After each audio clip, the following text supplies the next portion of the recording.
Complete education के official YouTube channel पे आप सभी का स्वागत है। आज हम लोग वर्ग 10 का एक बहुत ही महत्वपूर्ण टॉपिक है जिसका नाम है अंतःस्रावी ग्रंथि।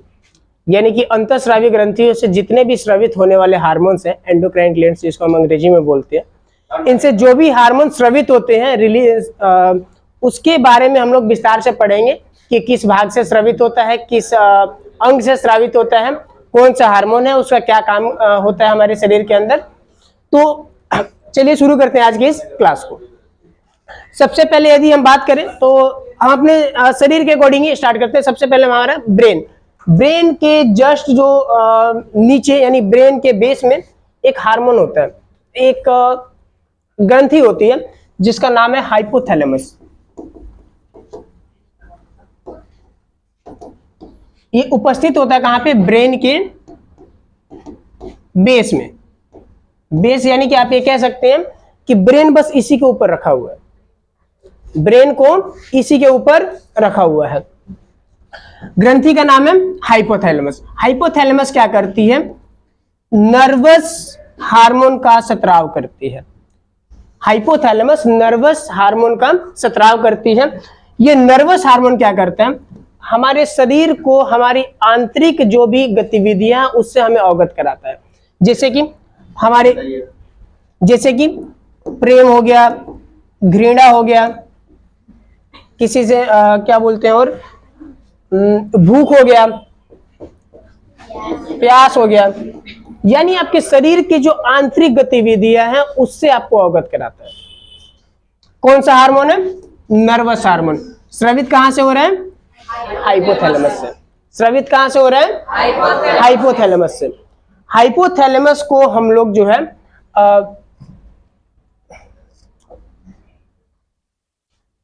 हो गया हाइपोथैलेमस।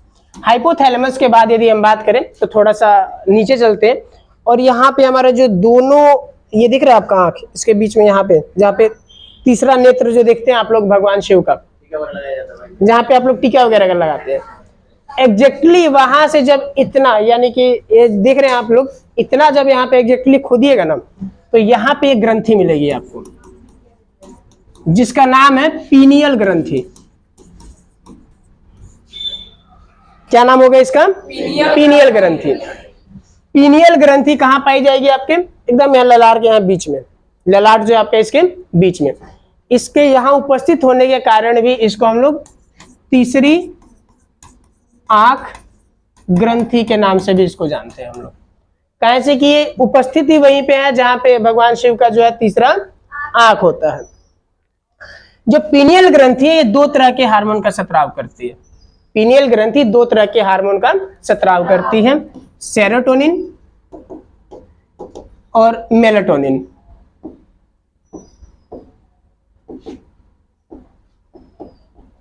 मेलाटोनिन क्या करता है? मेलाटोनिन हमारी त्वचा के रंग को क्या करता है? हल्का सा डार्क कर देता है, हल्का काला कर देता है जब हम सो रहे होते हैं। तो जब हम सो रहे होते हैं उसके दौरान हमारी त्वचा का रंग जो हल्का डार्क हो जाता है, हल्का गाढ़ा हो जाता है, वो होता है मेलाटोनिन हार्मोन के कारण, जो कि स्रावित होता है पीनियल ग्रंथि से। इसका जो दूसरा हार्मोन है सेरोटोनिन। सेरोटोनिन क्या करता है? हमें नींद लाने के लिए सहायक होता है। सेरोटोनिन की कमी की वजह से हमें जो है नींद में कमी आने लगती है, जिसकी वजह से अनेक प्रकार की बीमारियों का भी देखने को मिलता है। इनसोम्निया बोलते हैं इसको हम लोग, उस कंडीशन को बोलते हैं इनसोम्निया, जब हमें नींद जो है पूर्णतः नहीं आ पाती है। और ये समस्या आती है सेरोटोनिन जो हार्मोन है इसके इम्बैलेंस होने की वजह से। जो पीनियल ग्रंथि है बच्चों में ज्यादा सक्रिय होती है, बच्चों में ज्यादा सक्रिय होती है। देखिए आप लोग घर पे भी छोटे बच्चे जो होते हैं ऐसे कंधे पे लेके सो जा बाबू सो जा ऐसे करते हैं, थोड़ी देर में सो जाता है। कैसे क्या? उनके अंदर जो पीनियल ग्रंथि ज्यादा अधिक एक्टिव है, इस वजह से उन्हें आसानी से नींद भी आ जाता है। थोड़ी देर ऐसे सिर पे हाथ फेरते हैं तो वही सोच के देखिए आपके कोई सिर पे हाथ फेरे, ऐसा चलो बाबू सूझ जा, आप लोग सोइएगा नहीं। कहे से कि अब वो आपके अंदर सक्रिय नहीं है, उल्टा आपको गुस्सा आएगा, दो चार तब दीजिएगा जो करेगा, इसे होगा कि नहीं होगा? कौन कौन सा हार्मोन है? सेरोटोनिन और मेलाटोनिन। सेरोटोनिन और कहां से स्रावित हो रहे हैं? पीनियल ग्रंथि से। कहां से स्रावित हो रहे हैं? पीनियल ग्रंथि से। ठीक ना। काम क्या करेगा, नींद लाने में सहायक होगा, बच्चों में ज्यादा एक्टिव होगा। और जो आपका मेलाटोनिन है, जब आप सोते हैं उस दौरान आपकी त्वचा के रंग को क्या करता है, डार्क कर देता है, गाढ़ा कर देता है। समझ रहे हैं। इसके बाद हम लोग आगे चलते हैं और यहाँ गले में एक ग्रंथि पाई जाती है जिसका आकार होता है लगभग आपका तितली के जैसा। कैसा आकार होता है इसका, तितली के आकार के जैसा। कुछ दिख रहा है यहाँ पे, बटरफ्लाई। ग्रंथि का नाम क्या होगा, थायराइड ग्लैंड। हिंदी में इसको बोलते हैं हम लोग अवटु ग्रंथि।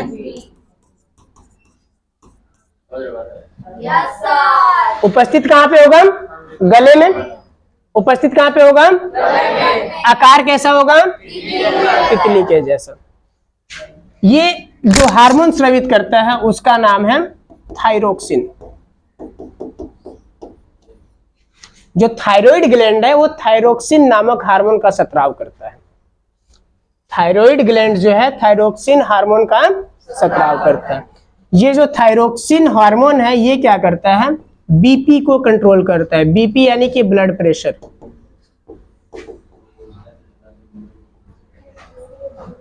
ब्लड प्रेशर को कंट्रोल कौन करता है, थायरोक्सिन हार्मोन। वैसे आपके जनरल नॉलेज के लिए बता देते हैं, ब्लड प्रेशर का जो सामान्य जो माप होता है 120/80 मिलीमीटर मरकरी होता है। जो हमारा ब्लड प्रेशर है उसका जो सामान्य जो माप हम कहते हैं वो होता है 120/80। 120/80 होता है। जो ये अवटु ग्रंथि होता है हमारे शरीर के अंदर पाया जाने वाला सबसे बड़ा अंतःस्रावी ग्रंथि होता है। हमारे शरीर के अंदर पाया जाने वाला जो सबसे बड़ा अंतःस्रावी ग्रंथि है वो कौन सा ग्रंथि है, अवटु ग्रंथि है। बच्चे कई बार कंफ्यूज हो जाते हैं क्योंकि बाह्य स्रावी की अगर हम बात करें, बाह्य स्रावी में सबसे बड़ी ग्रंथि कौन सी है, तो उसमें यकृत है, लीवर है। बाह्य स्रावी जो ग्रंथियां होती हैं उसमें सबसे बड़ी जो ग्रंथि है वो यकृत है। और अंतःस्रावी में सबसे बड़ी ग्रंथि कौन सी है, अवटु ग्रंथि है। लेकिन बच्चे कई बार कंफ्यूज हो जाते हैं, क्वेश्चन को ठीक से पढ़ते नहीं है और पूछा हुआ है कि अंतःस्रावी, लेकिन वो मार देते हैं इसमें यकृत। वैसे आपसे पूछा जाए क्वेश्चन कि हमारे शरीर के अंदर उपस्थित सबसे बड़ी ग्रंथि कौन सी है, तो उसमें भी यकृत ही है। आप लोग बात को समझिए, यकृत जो है इसका आकार हमारे शरीर में पाई जाने वाली सभी ग्रंथियों में सबसे अधिक बड़ा होता है, अवटु से भी बड़ा होता है।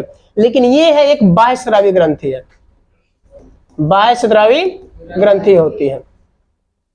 बाह्य स्रावी और अंतःस्रावी हम जो है आपको पहले भी बताए हुए हैं, लेकिन आप लोग को एक बार फिर से बता देते हैं कि जो बाह्य स्रावी ग्रंथियां होती हैं इसको समझिए आप सिर्फ इस तरीका से कि ये क्या करेगी, एंजाइम्स का स्राव करती है। किस चीज का स्राव करेगी, एंजाइम्स का स्राव करेगी। इसके बारे में हम लोग पाचन वाले चैप्टर में विस्तार से पढ़े थे। जो अंतःस्रावी ग्रंथियां होती हैं ये क्या करती है, हार्मोन का स्राव करती है। ये किस चीज का स्राव करेगी, हार्मोन का स्राव करेगी। इसके अलावा एक और कैटेगरी आता है जिसका हम लोग बोलते हैं मिश्रित ग्रंथि।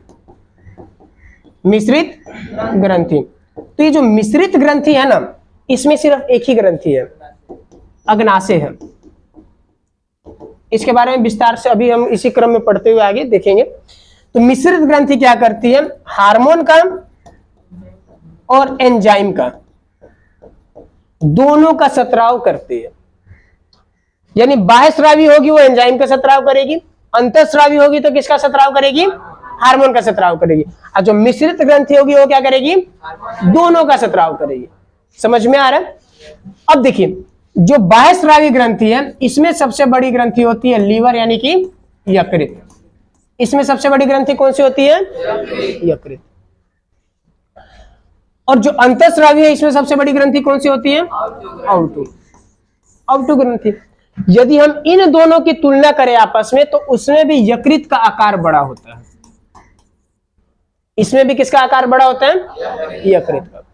अब क्वेश्चन कई बार पूछता है कि अंतःस्रावी ग्रंथि में सबसे बड़ी कौन सी है, तो उसमें बच्चे यकृत मार देते हैं, समझ रहे हैं। तो अंतःस्रावी अगर पूछेगा तो आपको ऑटो ही मारना है, और बहुत सारे बच्चे ये गलतियां करते हैं। कुछ बच्चे तो फोटो खींच के भेजते हैं बुक में से कि सर देखिए यहाँ क्वेश्चन लिखा हुआ है कि सबसे बड़ी ग्रंथि कौन सी है, इसमें जो है ऑप्शन में ये ऑटो दिया ही नहीं है, लीवर दिया है, या लीवर नहीं दिया हुआ है, हम कौन सा मारे। तो वो आप ऑप्शन में देखिएगा ना, वहां पे अगर ये नहीं होगा ऑप्शन में तो ये वाला होगा, या फिर स्पष्ट लिखा होगा कि बाह्यस्रावी में सबसे बड़ी कौन सी है, या लिखा होगा कि अंतःस्रावी में सबसे बड़ी ग्रंथि कौन सी है। तो आप लोगों को क्वेश्चन ध्यान से पढ़ना है, फिर उसका ऑप्शन मारना है। दोबारा से आ जाते हैं हम लोग अपने टॉपिक पे। थायरोक्सिन हार्मोन का जो है स्राव करता है थायराइड ग्रंथि। कौन सा हार्मोन का? थायरोक्सिन क्या करेगा? ब्लड प्रेशर को कंट्रोल करता है। थायरोक्सिन के स्राव के लिए हमें टायरोसिन और आयोडीन की जरूरत पड़ती है। यदि आयोडीन और टायरोसिन पर्याप्त मात्रा में स्रवित होगा, टायरोसिन और आयोडीन पर्याप्त मात्रा में होगा, तभी थायरोक्सिन जो हार्मोन है इसका निर्माण हो पाएगा, इसका स्राव हो पाएगा। इसी वजह से क्या होता है कि हमें जो नमक हम लोग खाते हैं ना, हमें आयोडीन युक्त नमक खाने की सलाह दी जाती है सरकार के द्वारा, ताकि हमारे शरीर में आयोडीन की कमी ना हो। क्योंकि यदि आयोडीन की कमी होगी, अगर इस दो में से एक की कमी हो जाएगी, तो ये बना क्या रहे? थायरोक्सिन। थायरोक्सिन बन पाएगा? नहीं बनेगा। इसी वजह से क्या होता है, हम लोग बोलते हैं कि आयोडीन की कमी से घेगा होता है, आयोडीन की कमी से घेगा होता है। उस बीमारी में एक्चुअली होता है क्या? गले में सूजन बढ़ जाती है, जो थायराइड ग्रंथि आपकी इसमें सूजन बढ़ जाती है, होते चक्कर गर्दन हो जाता है फूल के।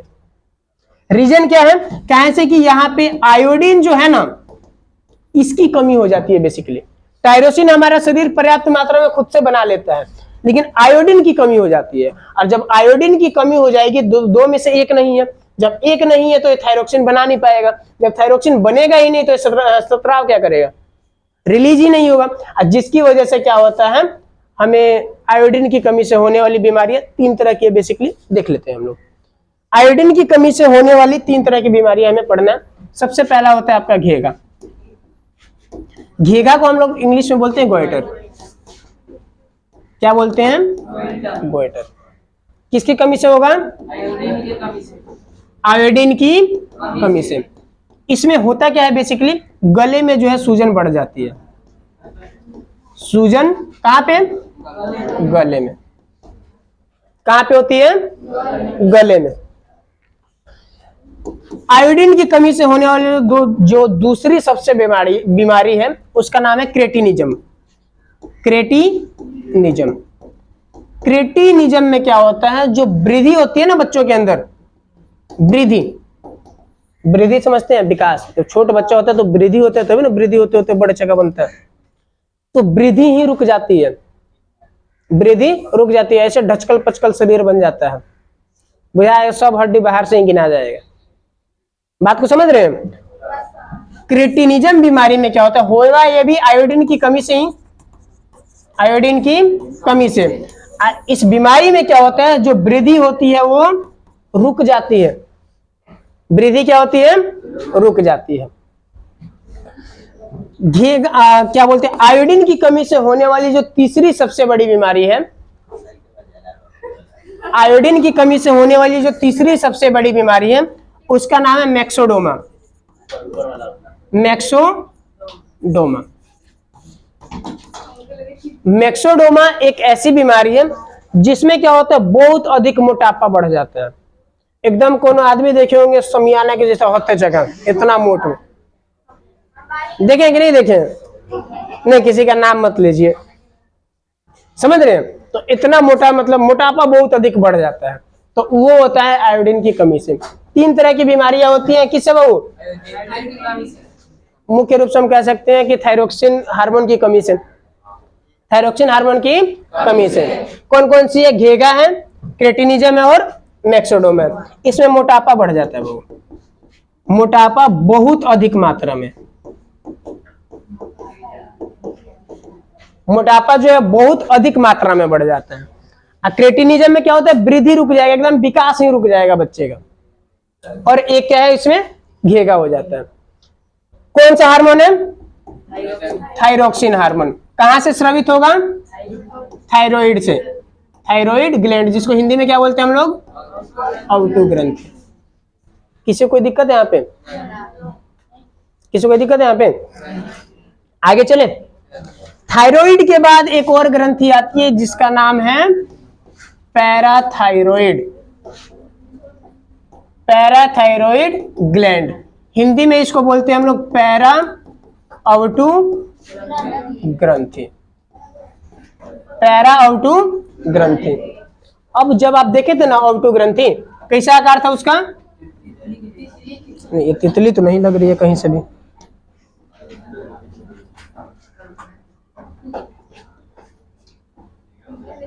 ये लग रहा है कुछ तितली जैसा। अब देखिए, ये जो थायराइड ग्रंथि है, इसी के चारों कोनों पे ये 4 गो ग्रंथि पाया जाता है। चारों कोनों पे 4 गो ग्रंथि पाया जाता है। किस नाम, इसका नाम क्या है चारों का? क्या नाम है इसका? पैरा अवटु ग्रंथि, पैरा अवटु ग्रंथि। याद रहेगा ना? पैराथायरॉइड था, एक थायराइड था, थायराइड से कौन सा हार्मोन निकल रहा था? थायरोक्सिन। तो पैराथायरॉइड है, इससे क्या निकलेगा? पैराथायरोक्सिन। समझ में आ रहा है? थायराइड से क्या निकल रहा था? थायरोक्सिन। पैराथायरॉइड से क्या निकलेगा? पैराथायरोक्सिन। कोई दिक्कत किसी को? पैराथायरोक्सिन, पैराथायरोक्सिन हार्मोन जो क्या करता है, हमारे शरीर के अंदर कैल्शियम और फास्फोरस, कैल्शियम और जो फास्फोरस है इसकी मात्रा को कंट्रोल करता है, नियंत्रित करता है। समझ रहे हैं? जो पैराथायरोक्सिन हार्मोन है हमारे शरीर के अंदर कैल्शियम की मात्रा को और जो है फास्फोरस की मात्रा को नियंत्रित करता है, कंट्रोल करता है। इसके बाद हम लोग थोड़ा और नीचे चलते हैं। गले के बाद हमारा क्या आता है? वक्ष गुहा, चेस्ट आता है ना। तो वक्ष गुहा, वक्ष गुहा में एक ग्रंथि पाई जाती है जो कि ज्यादातर छोटे बच्चों में एक्टिव होती है, जब लगभग एज बच्चे का 15 चाहे उससे कम होता है, 15 से कम होता है। नाम है इसका थाइमस ग्रंथि, थाइमस ग्लैंड। क्या नाम है इसका? Thymus gland. थाइमस ग्रंथि कहां पाया जाएगा आपका? ये वक्ष गुहा में। कहां पाया जाएगा? वक्ष गुहा में। बात को समझ रहे हैं? वक्ष गुहा में कौन सी ग्रंथि पाई जाती है? थाइमस ग्रंथि। जो थाइमस ग्रंथि है मुख्य रूप से 2 चीजों का स्त्राव करती है। किस चीज का? 2 चीजों का। एक करती है ये आपके प्रोटीन का।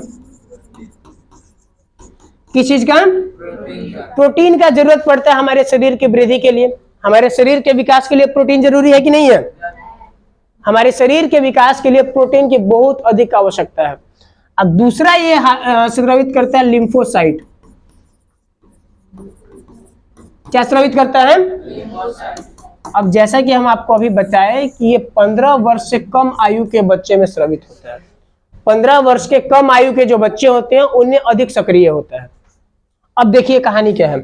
छोटे बच्चों को देखे होइएगा आप, सारा टाइम इधर उधर खेलते रहते हैं सब, ना खाना वाना खाएगा समय से, ना कुछ, मिट्टी उट्टी उठा के खा लेगा सब। खा लेते कि नहीं खा लेते हैं? आप मिट्टी खाइएगा तो क्या होगा? बीमार पड़ जाइएगा कि नहीं? लेकिन बच्चे बीमार नहीं पड़ते हैं। काहे से कि उनके अंदर जो थाइमस ग्लैंड है, थाइमस ग्रंथि है, वो सक्रिय है और वो लिम्फोसाइट का स्त्राव कर रही है। और ये लिम्फोसाइट क्या करता है? रोगों से लड़ने की क्षमता देता है। रोगों से, लोगों से नहीं, रोगों से, बीमारियों से। पता चल रहा है कि सोच रहे हैं ना 15 साल से कम एज बाबे, तो हम लोग को तो लोगों से लड़ने की क्षमता मिल ही रहा है, इस सोच के लड़े चल गए ना, पिटा उटा के आ गए नहीं होने से। अब फिर कल हमसे पूछिएगा कि सर जी आप तो बोले थे कि हमको क्षमता मिलेगा, हम तो पिटा के आ गए हैं। तो ध्यान दीजिए, रोगों से लड़ने की क्षमता देता है। समझ रहे हैं? और ये 15 वर्ष से कम आयु के बच्चों में ज्यादा एक्टिव होता है। समय पे खाना नहीं भी खाएंगे तभी उनके शरीर का अच्छे से विकास होता रहता है।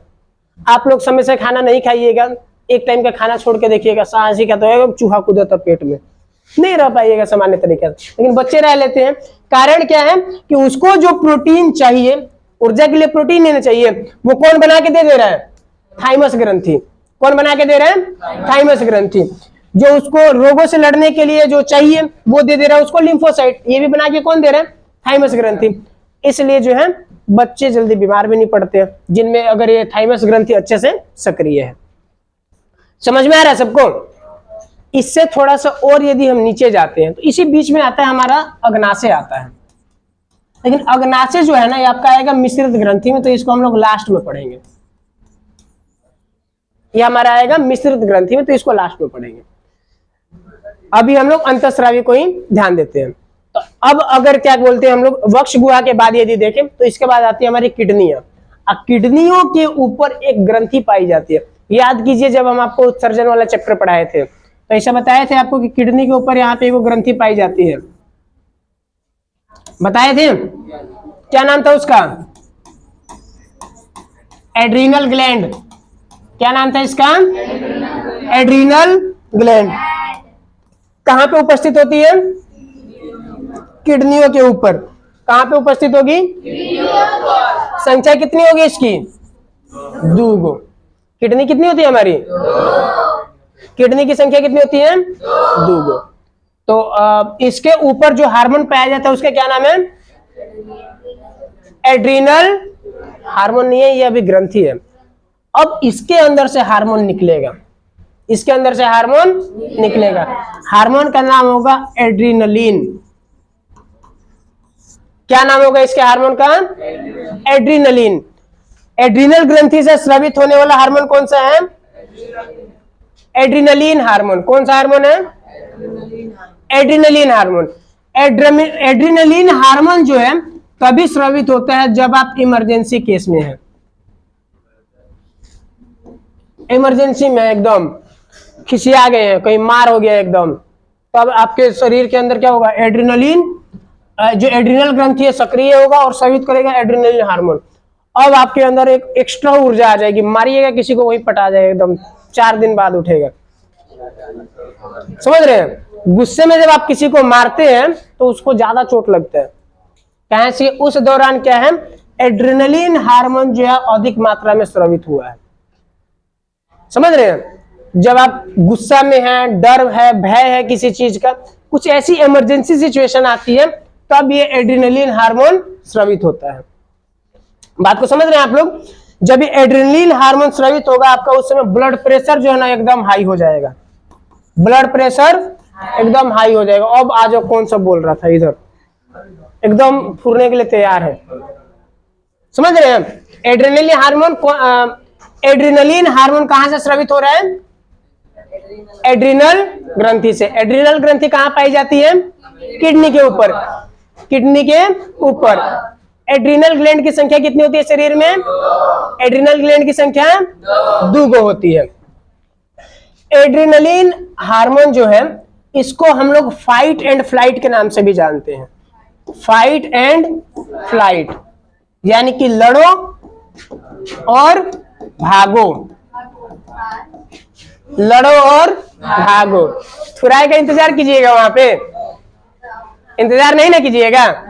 तो लड़ो और भागो के नाम से एगो हार्मोन फेमस है। समझ रहे हैं? क्या नाम है उसका? Adrenaline hormone. क्या नाम है इसका? Adrenaline hormone. कोई दिक्कत है यहाँ पे किसी को? एड्रेनलिन समझ में आया सबको? आगे चलते हैं। इसके बाद आते हैं हमारे गोनेड्स, गोनेडोट्रोपिक हार्मोन्स। कौन सा आता है? Gonadotropic hormones. इसमें आ जाते हैं हमारा सेक्स हार्मोन्स, यानी कि जो आप लोग अभी अगले चैप्टर में पढ़िएगा इसके बारे में, कि जो नर होते हैं उसके अंदर और मादा के अंदर, नर के अंदर और मादा के अंदर। अब नर के अंदर जो प्राथमिक सेक्स ऑर्गन है उसका नाम होता है आपका टेस्टिस। हिंदी में इसको हम लोग बोलते हैं वृषण। इसके बारे में विस्तार से आप लोग पढ़िएगा अगले चैप्टर में, पाठ नंबर 3 है। मादा के अंदर जो होता है ओवरीज होती है, जिसको हम लोग हिंदी में बोलते हैं अंडाणु। जो टेस्टिज होता है ये प्राथमिक अंग होता है, जो आप लोग सुने होइएगा कि प्रेगनेंसी के दौरान लोग चेक भी करा लेते हैं कुछ लोग। वैसे तो सरकार इस पे प्रतिबंध लगाई हुई है कि लिंग जांच नहीं करने देते हैं बच्चों का, ठीक ना। कैसे कि देखिए भ्रूण हत्या बहुत अधिक बढ़ गया था। भ्रूण हत्या समझते हैं, पेट में ही बच्चों को मार देते हैं, जब पता लगता था कि बेटी है तो उसको मार देता था सब।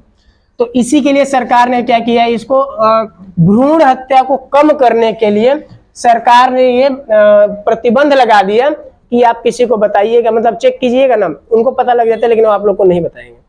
चेक क्या किया जाता है कि क्या भ्रूण के अंदर जो बच्चा है उसके अंदर वृषण का विकास है कि नहीं है, वृषण का विकास है कि नहीं है। वृषण का विकास है तो जो जन्म लेने वाला जो शिशु है, यानी कि जो अभी गर्भ में पल रहा है वो लड़का है, और यदि वृषण का विकास नहीं है यानी वो लड़की है। समझ रहे हैं। हालांकि सरकार इसमें प्रतिबंध लगाई हुई है। तो ये जो प्राथमिक जो अंग है वो क्या है, वृषण है। प्राथमिक लिंग अंग अगर कोई है वो क्या है, वृषण है। इसकी संख्या होती है हमारे शरीर में 2 गो। कितनी होती है संख्या इसकी, 2 गो। इसके अंदर से एक हार्मोन निकलता है जिसका नाम है टेस्टोस्टेरोन। कौन सा हार्मोन निकलता है, टेस्टोस्टेरोन। टेस्टोस्टेरोन। अब पुरुषों के अंदर जितने भी आपको क्वालिटीज दिखती है, पुरुषों वाली गुण जो दिखता है पुरुषों वाला, जैसे कि शरीर का मजबूत होना, आवाज में थोड़ा कर्कशता यानी भारी आवाज होना, ठीक है, दाढ़ी मूछों का आना, जो भी इस तरीके के आप बातें देखते हैं चाहे सुनते हैं, ये सभी इसी हार्मोन की वजह से होता है। किस हार्मोन की वजह से, टेस्टोस्टेरोन। किस हार्मोन से, टेस्टोस्टेरोन। टेस्टोस्टेरोन। कोई दिक्कत है हमें किसी को? मादा के अंदर ओवरीज पाई जाती है। मादा के अंदर क्या पाई जाती है, हिंदी में इसे हम क्या बोलते हैं, इसकी भी संख्या होती है 2 गो। इसकी भी संख्या कितनी होती है, 2 गो। लेकिन यहां से 3 गो हार्मोन निकलता है। कितना हार्मोन निकलता है, एक होता है आपका एस्ट्रोजन,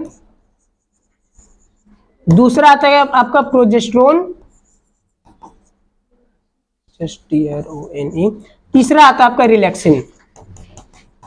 तीसरा कौन सा हार्मोन है आपका इसमें, रिलैक्सिन। पहला कौन सा है, एस्ट्रोजन, एस्ट्रोजन, दूसरा है प्रोजेस्टेरोन और तीसरा है रिलैक्सिन। अब लड़कियों के अंदर जो लड़कियों वाला गुण है, लड़कियों के अंदर जो लड़कियों वाला गुण है वो इसी हार्मोन की वजह से होता है। इसके अलावा नहीं, बहुत सारा गुण तो लड़कियों वाला लड़कों में आ रहा है आजकल। तो हार्मोन पे डिपेंड करता है ना, कौन घटेगा कौन बढ़ेगा। देखिए बताइए। नहीं तो वो अलग कंसेप्ट हो जाएगा, इस टॉपिक से बिल्कुल हटके हो जाएगा गुणसूत्र वगैरह का। तो लड़कियों के अंदर जो गुण है लड़कियों वाला वो किसकी वजह से है, एस्ट्रोजन की वजह से। इसके अलावा जो मासिक काल आता है,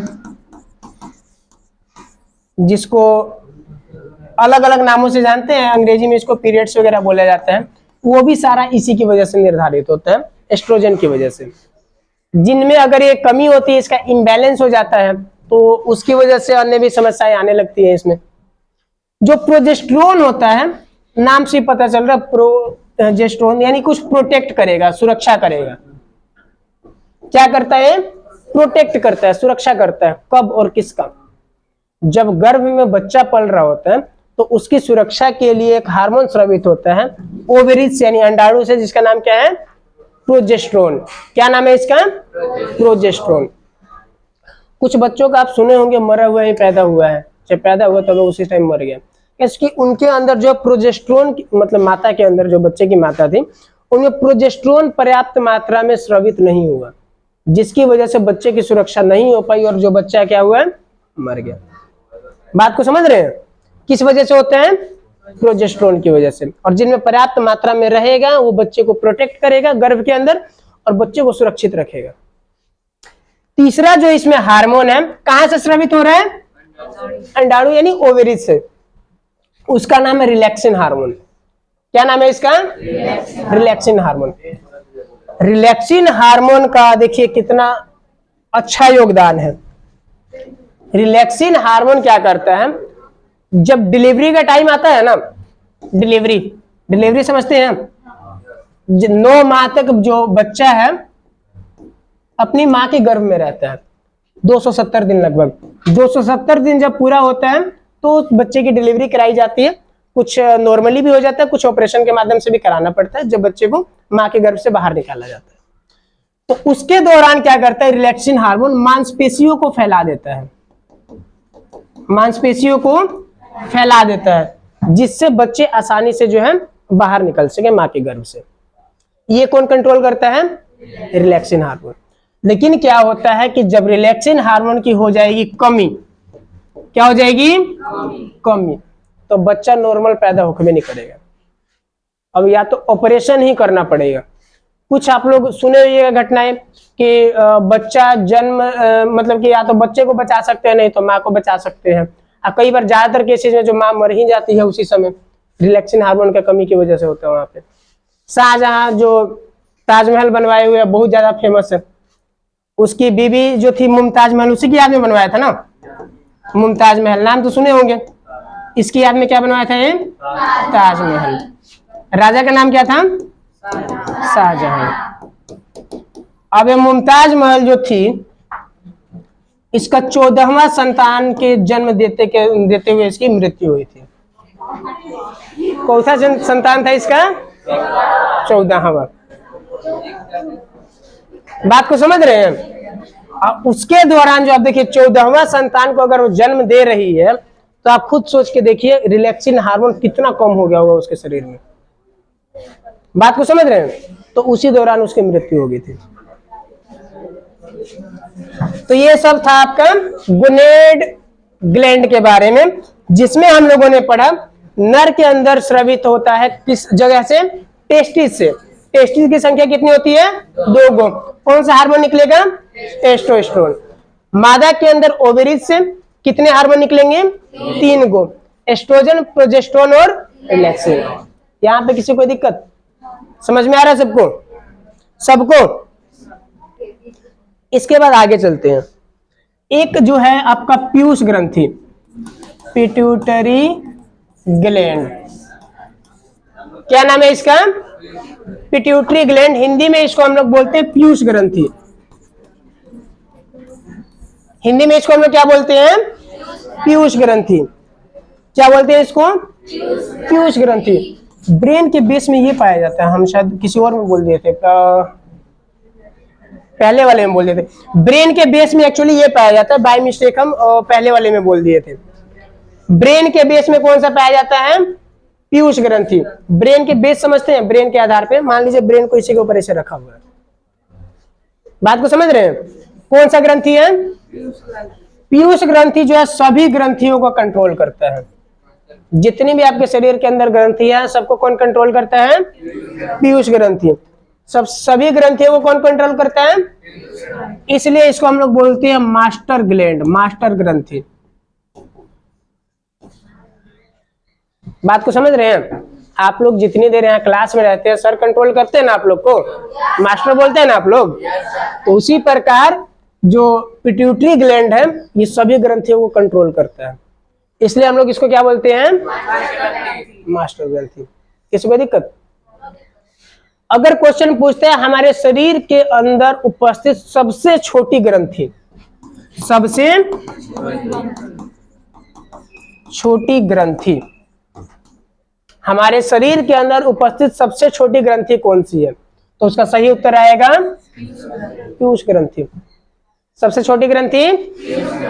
लेकिन क्या हो अगर ऑप्शन में पीयूष ग्रंथि ही ना हो, तो इसके बाद जो सबसे छोटी ग्रंथि होती है वो होती है पीनियल ग्रंथि।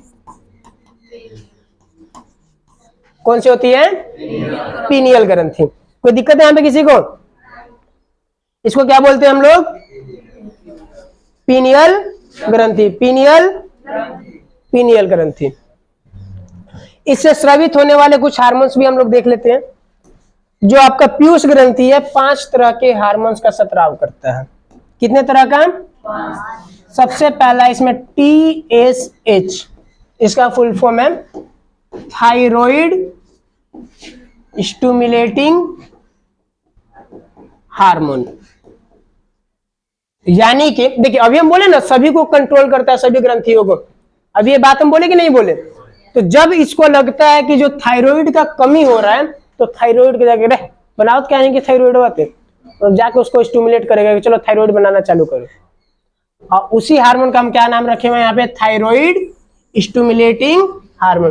थायराइड को जाके क्या करेगा, स्टिमुलेट कर देगा कि अब आपको हार्मोन और बनाना चाहिए। बात को समझ रहे हैं?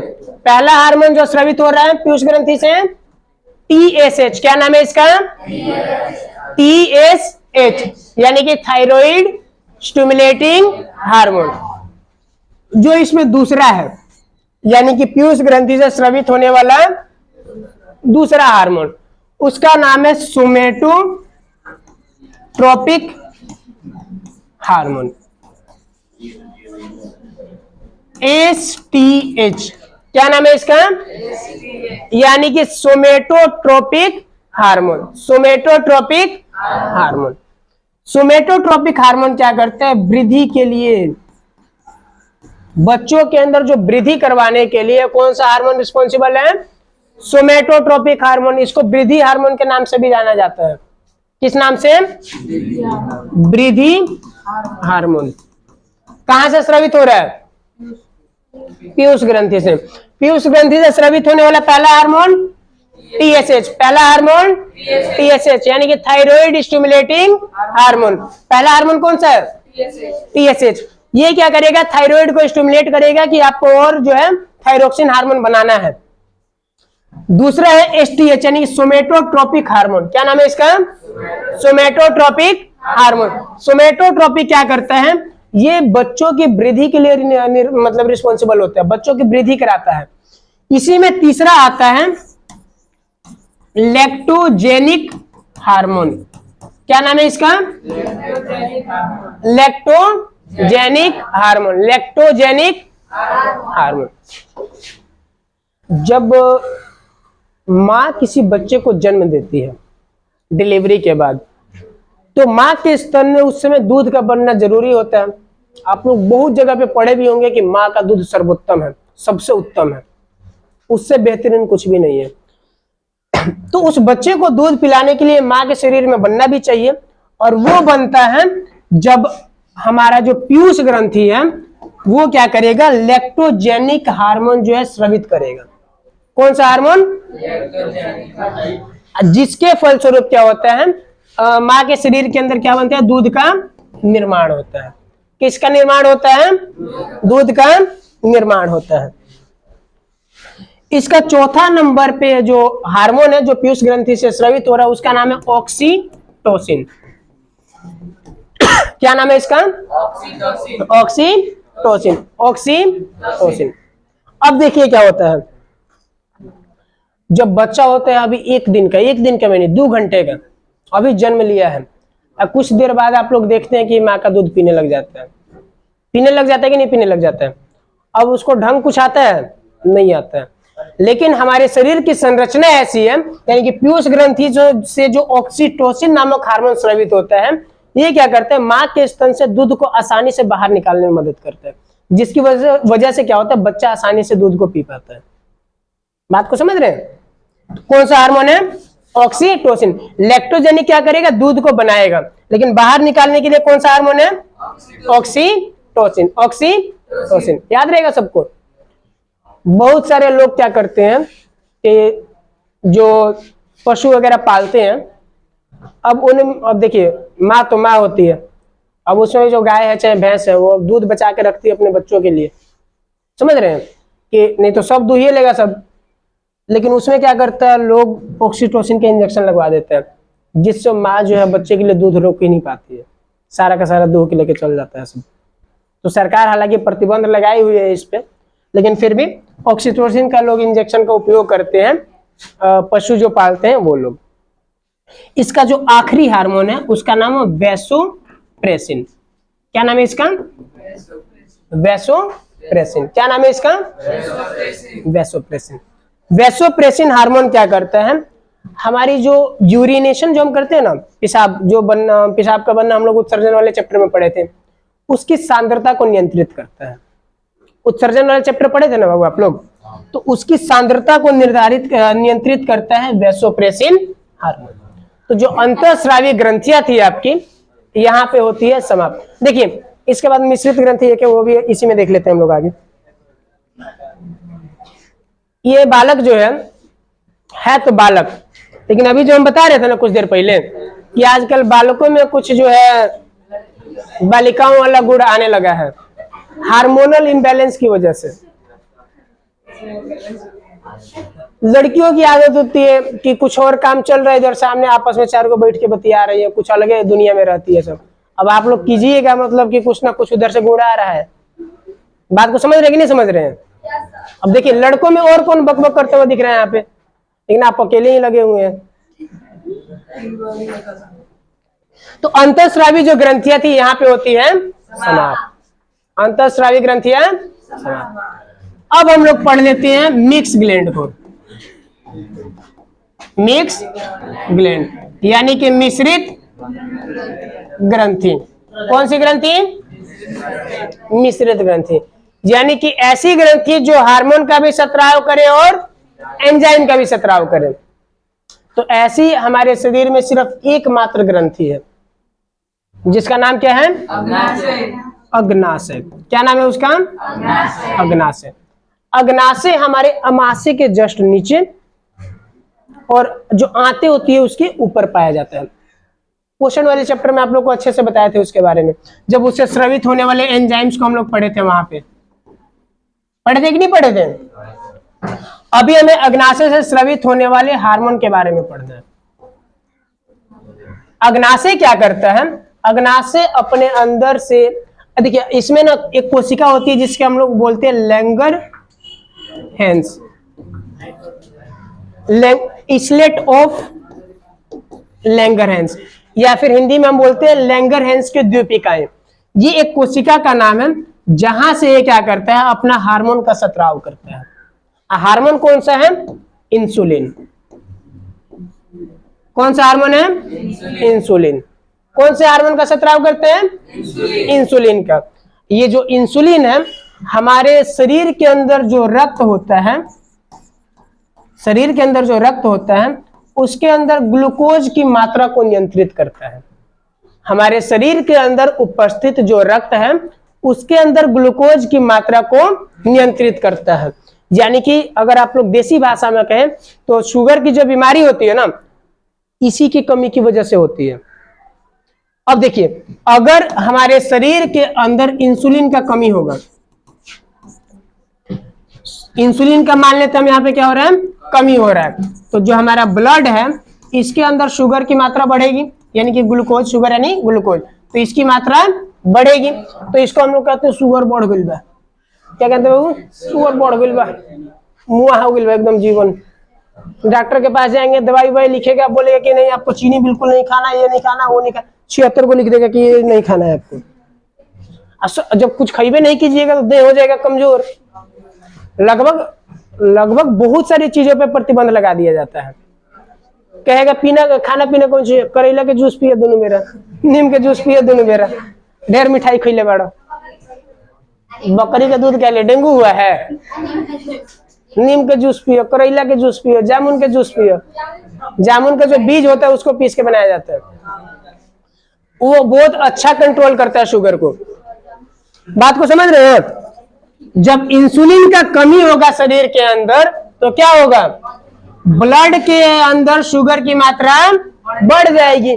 इसको कंट्रोल तो यही कर रहा है। अब ये कम हो गया तो बढ़ेगा नहीं बढ़ेगा? बढ़ेगा। इसको हम लोग हिंदी में बोलते हैं मधुमेह की बीमारी। क्या बोलते हैं बाबू? मधुमेह। मधुमेह कुछ केस में ऐसा हो जाता है, कुछ लोगों में ये भी कंडीशन आता है कि इंसुलिन अधिक मात्रा में स्रावित होने लगता है, जिसकी वजह से उन लोगों को लो शुगर की समस्या आने लगती है। शुगर लेवल बहुत कम हो जाता है, शुगर लेवल बहुत कम हो जाता है, तो उनको वजह जाता है एकदम मिठाई खाता रहा दोनों बेरा चारों बेरा, हमेशा बगली में टॉफी रखी है। शुगर की जब कमी, जब हमारे बॉडी के अंदर इसका कमी महसूस होने लगता है ना, चक्कर उक्कर आने लग जाएगा उसी टाइम पे एकदम। समझ रहे हैं? तो ना कोनो भी चीज का ना कमी होना ना अति होना, दोनों ही वर्जित है। बात को समझ रहे हैं? अति सर्वत्र वर्जित है, ऐसा कुछ श्लोक है साथ संस्कृत में कि हाँ, तो इसकी अगर कमी हो जाती है तो उसको हम देखिए, अगर इंसुलिन अधिक हो जाएगा तो ब्लड के अंदर जो शुगर है वो, इंसुलिन अधिक होगा तो शुगर क्या हो जाएगा, कम हो जाएगा। तो यहाँ पे भी समस्या है, ठीक ना। ये स्रावित कहां से हो रहा है इंसुलिन, पैनक्रियाज यानी कि अग्नाशय से। कहां से स्रावित हो रहे हैं, अग्नाशय से। ये जो मधुमेह है, इसको इंग्लिश में हम लोग बोलते हैं डायबिटीज। इसके बारे में अगर पढ़ाने लगेंगे तो बहुत ज्यादा लेंथी टॉपिक खिंच जाएगा। आप लोग को थोड़ा सा बता देते हैं। जो डायबिटीज है बेसिकली दो प्रकार का होता है, टाइप 1, टाइप 2। दो तरह का होता है, टाइप 1 और टाइप 2। एक ऐसा कंडीशन होता है कि जब हमारा शरीर जो है इंसुलिन बना तो रहा है लेकिन पर्याप्त मात्रा में नहीं बना पा रहा है। बात को समझ रहे हैं, जितना बनाने की आवश्यकता है उतना नहीं बना पा रहा है। तो उस कंडीशन में भी ब्लड के अंदर शुगर की मात्रा बढ़ेगी, बढ़ेगी कि नहीं बढ़ेगी। और दूसरा कंडीशन आता है जब क्या होता है, हमारा शरीर बना ही नहीं पाता है। जो पेनक्रियाज है, पेनक्रियाज का जो लैंगर हैंस की द्वीपिकाएं हैं, ये इंसुलिन का निर्माण ही नहीं कर पाती हैं, बिल्कुल ये फेल्ड हो जाता है बनाने में। तो इस कंडीशन में भी क्या होता है, ब्लड के अंदर शुगर जो है बहुत अधिक मात्रा में बढ़ जाता है। इस केस में तो हमेशा क्या होता है ना कि आपको इंसुलिन का इंजेक्शन लेना पड़ता है। कुछ फिल्मों वगैरह में देखे होंगे, कार में बैठा हुआ एकदम से उसको लग रहा है शुगर चढ़ रहा है, एकदम से कुछ निकालेगा बैग में से, उसके बाद कहेगा वो रिलैक्स। देखे कि नहीं देखे फिल्म वगैरह में ऐसा कुछ सीन, ठीक है। तो इंसुलिन का इंजेक्शन लगाना पड़ जाता है क्योंकि आपका शरीर बना ही नहीं पा रहा है, और एकदम से जब भी आपको कमी महसूस होने लगेगी आपको लेना पड़ेगा। उसका कुछ डोज रहता है कि इतने इतने समय बाद आपको इंसुलिन का जो इंजेक्शन लेते रहना। और टाइप 1 में क्या होता है, बनाता तो है लेकिन कम बनाता है, तो इसके लिए दवाइयां वगैरह चलती है। और दोनों में ही बाबू बोरा भर भर के परहेज, अब बोरा भर भर के पैसा डॉक्टर के। बात को समझ रहे हैं। तो यही है हमारा मिश्रित ग्रंथि। तो आज की इस वीडियो में हम लोगों ने देखा कि किस तरीके से अंतःस्रावी ग्रंथि, कौन कौन सी ग्रंथि है, कहाँ पे उपस्थित है, कौन से हार्मोन का स्राव कर रही है, उसका क्या काम है, कमी होगा तो क्या होगा। साथ ही हमने मिश्रित ग्रंथि के बारे में भी विस्तार से देखा है। तो अगली वीडियो के लिए बने रहिए हमारे इसी चैनल के साथ, ठीक है। और सर का एक बहुत ही अच्छा सा लाइन है यहाँ पे, एक बार हमसे जुड़कर देखिए, आपको मुड़कर देखना नहीं पड़ेगा। वीडियो देखने के लिए बहुत बहुत धन्यवाद।